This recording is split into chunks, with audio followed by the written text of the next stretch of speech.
बिस्मिल्लाहिर्रहमानिर्रहीम।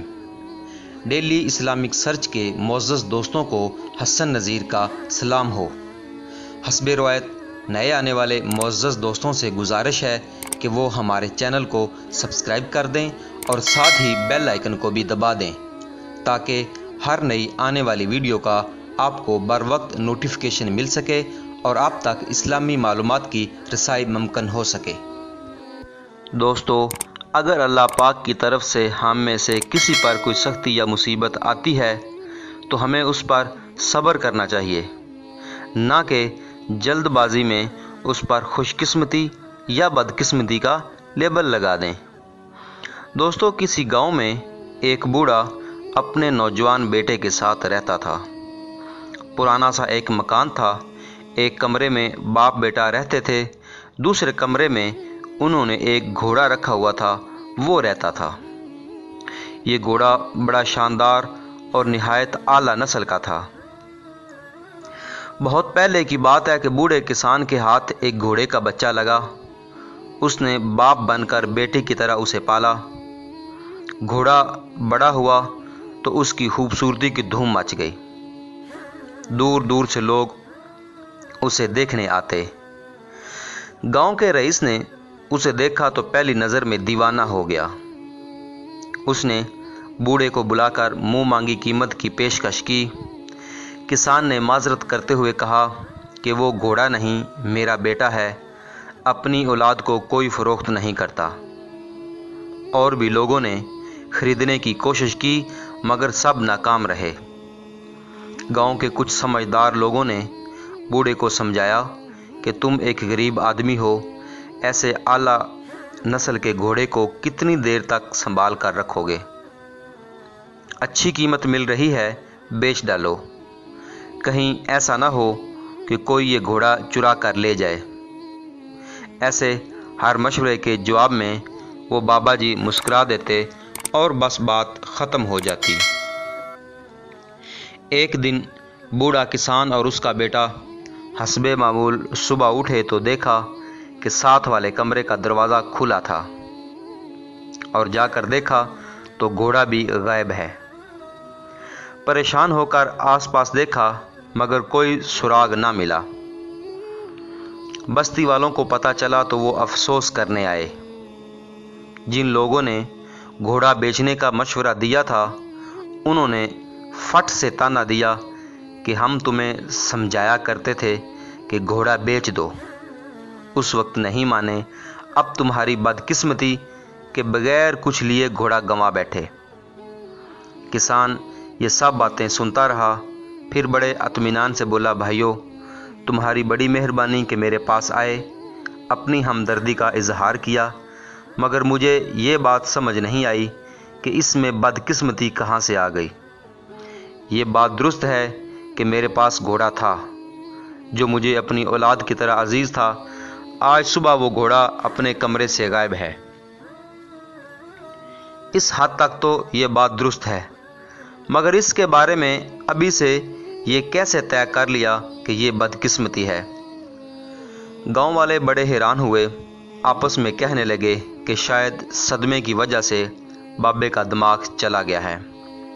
ये बदकिस्मती नहीं तो और क्या है कि हज़ारों की मालियत का घोड़ा चोरी हो गया। बड़बड़ाते हुए सब लोग वापस चले गए। 2-3 दिन बाद अचानक वो घोड़ा वापस आ गया। अपने साथ वो जंगल से सेहतमंद आला नस्ल के 21 नौजवान घोड़े भी ले आया। गांव में धूम मच गई। लोग आकर बूढ़े को मुबारकबाद देने लगे। उन्होंने एतराफ़ किया कि हमने इस रोज़ गलत बात की थी। घोड़े का चला जाना बदकिस्मती नहीं थी, असल में ये तो तुम्हारी खुशकिस्मती थी। आज पूरे 21 घोड़े तुम्हारे घर आ गए। किसान ने हैरत से ये सब तबसरे सुने और फिर कहा, भाइयों, मुझे एक बार फिर तुम्हारी बातों की समझ नहीं आई। मेरा घोड़ा वापस आ गया, ये दुरुस्त है कि वो 21 घोड़े ले आया, मगर इसमें खुशकिस्मती की क्या बात है। गांव वाले ये सुनकर अपना सा मुंह लेकर रह गए। चंद दिन गुजर गए। किसान का बेटा इन जंगली घोड़ों को सुधारने की कोशिशों में मसरूफ़ था। एक दिन एक सरकश घोड़े ने उसे ऐसी पटखी दी कि इसकी टांग ही टूट गई। तबीब ने देखा और बोला 3 महीनों के लिए बिस्तर पर आराम करना पड़ेगा। एक बार फिर गांव उमड़ आया। हर एक ने बूढ़े के साथ हमदर्दी की। चंद एक ने साफ गोई के साथ एतराफ़ किया कि बाबा जी आप ही ठीक कहते थे, इन 21 घोड़ों का आना खुशकिस्मती नहीं बल्कि दर हकीकत बदकिस्मती का इशारा था। आपका इकलौता सहारा नौजवान बेटा जख्मी हो गया। न जाने इसकी टांग दुरुस्त तौर पर जुड़ती भी है या नहीं। आप बूढ़े बंदे हो, तमाम कामकाज बेटा करता था, अब मुश्किल हो गई। आपकी किस्मत खराब है कि ऐसा हो गया। बूढ़े किसान ने यह सुनकर ठंडी सांस भरी और कदरे झंझलाहट के साथ कहा, यारो हर वाक़े में खुशकिस्मती या बदकिस्मती ना ढूंढ लिया करो।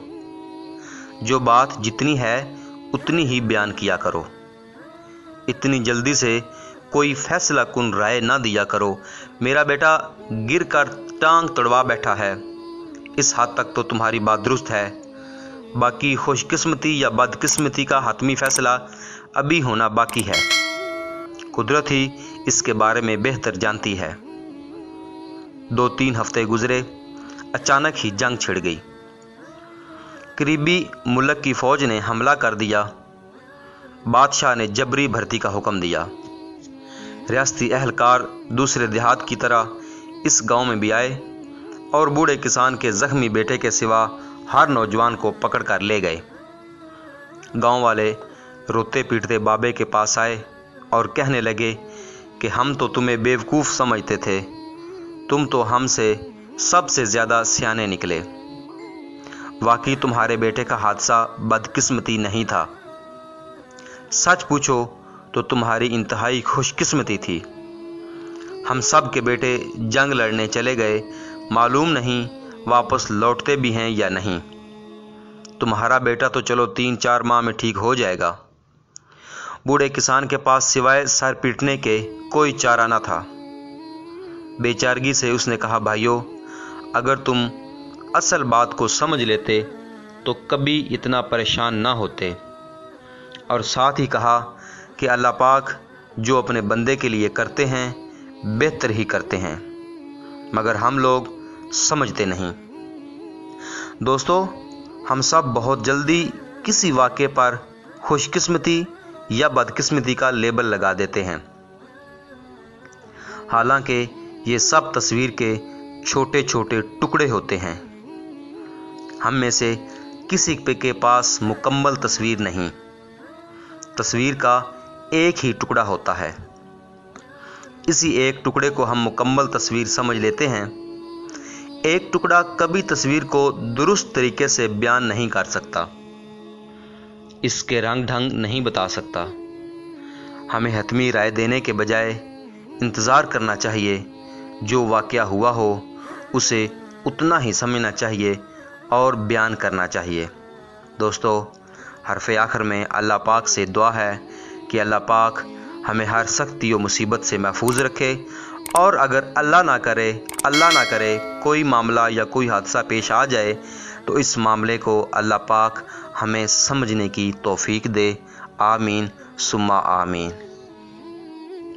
जी हाँ दोस्तों, अगर आपको मेरी ये वीडियो पसंद आई है और आप चाहते हैं कि मैं मज़ीद ऐसी वीडियोस बनाता रहूं और आपकी खिदमत में पेश करता रहूं, तो मुझे इस वीडियो के बारे कमेंट करके ज़रूर आगाह करें, और साथ ही मेरे चैनल को सब्सक्राइब करें और अपने दोस्तों के साथ शेयर करें। क्या पता आपका एक शेयर किसी की ज़िंदगी बदल दे। अगर अल्लाह ने चाहा तो एक नई वीडियो में एक नए मजमून के साथ फिर हाज़िर होंगे। तब तक के लिए मुझे इजाज़त दीजिए। अपना और अपने चाहने वालों का बहुत सा ख्याल रखिएगा। अल्लाह हाफिज़, अल्लाह निगहबान।